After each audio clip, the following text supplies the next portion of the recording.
Protein is one of the most talked about nutrients, and for good reason. But with so many differing opinions on how much protein you actually need, it can become confusing just to eat protein, and it really shouldn't be that way. So by the end of the video today, you're going to know exactly how much protein you need to eat regardless of what your goal is. But first, let's talk about why protein is so important. Protein is one of the three main macronutrients, the other two being carbohydrates and fats.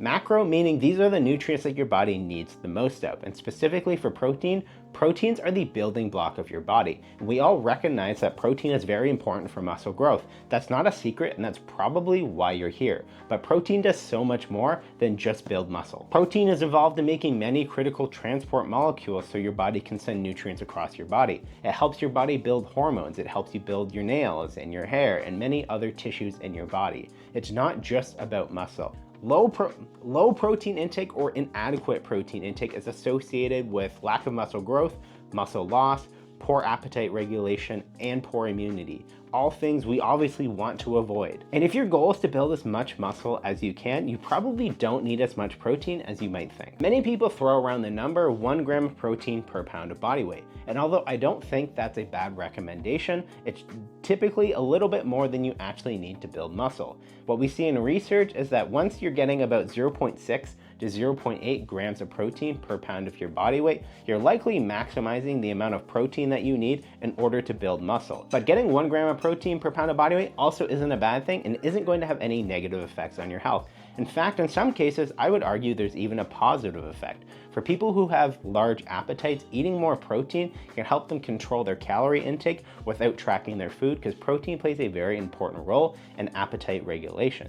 So ultimately, as long as you're getting between 0.6 to 1 gram of protein per pound you weigh, making sure you are at least within the 0.6 to 0.8 range, you're likely going to be maximizing your potential for muscle growth. How much protein should you eat to lose weight? A good recommendation, especially if you're at a higher body fat percentage, is to aim for 1 gram of protein per pound of your goal body weight. But if you're already relatively lean and you're losing weight for vanity purposes to look a little better, to have abs, using that reference range of 0.6 to 0.8 grams of protein per pound of body weight is probably the way to go. So again, as long as you're getting between 0.6 to 1 gram of protein per pound of body weight, you are very likely meeting your protein needs. But with this in mind, specifically for weight loss, if you're using the 0.6 to 0.8 grams of protein per pound you weigh, as your body weight decreases, your protein needs are also going to decrease, which is another reason why aiming for the 1 gram of protein per pound of your goal can be a better recommendation. That way you just stick to one goal and you do that for your whole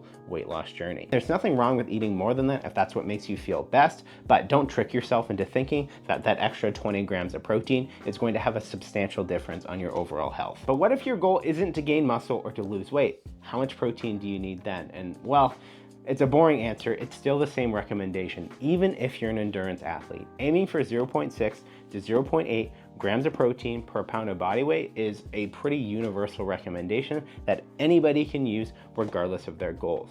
Even if your goal isn't to be a bodybuilder, having more muscle and having better muscle health should be a goal that you have for longevity. It's generally noted within research that the more muscle somebody has, the healthier they are, and obviously you can take this to an extreme. If we look at bodybuilders, for example, they're not healthier because they've been blasting steroids and building more muscle. They've definitely done damage to their health that way. But for the average Joe who's just exercising and looking to eat a little bit better, having more muscle, eating enough protein, and prioritizing other things like whole grains and vegetables is a good way to go and will likely mean that you are healthier in the long term. As we age, we also typically lose muscle. So if you don't have a lot of muscle to begin with, it makes aging a lot harder. Whereas if you eat a high protein diet, do your best to exercise regularly, it's going to give you benefits regardless if your goal is to be a bodybuilder or not. So universally, you can aim for 0.6 to 0.8 grams of protein per pound you weigh. That's going to do you very well. And it also doesn't matter when you eat protein.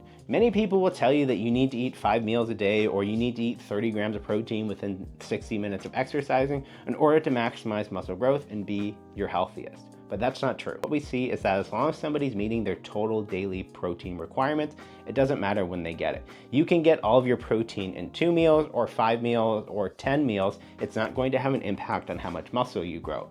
All that matters is that you get your protein in throughout the whole day. But should you be eating animal proteins or plant proteins? The answer is both. Animal-based proteins are the highest quality of protein. They have the amino acids that our body needs to build things, which is great. But they're also higher in saturated fat and lower in fiber. Plant-based proteins typically don't have all the amino acids that your body needs, but they're higher in plant compounds and fiber, which helps to improve your overall health and can even decrease inflammation. So if you combine the animal-based proteins, which have the highest quality proteins, and the plant-based proteins, which have more fiber, micronutrients, and plant compounds, which are good for your health, you get the best of both worlds while still meeting your protein goals. The bottom line is that protein is essential for everybody, and eating a high protein diet is a good idea even if you're not a bodybuilder. Regardless of what your goal is, if you're getting 0.6 to 0.8 grams of protein per pound of your current body weight, you're going to be in a good spot. Making sure to have a mix of animal-based and plant-based protein is going to give you the best mix of both worlds, helping you to support your overall health. It's very simple on paper, but actually doing it can be a little bit more challenging. I plan to address the how to do it part in upcoming videos, so if that sounds valuable to you, I highly recommend you subscribe.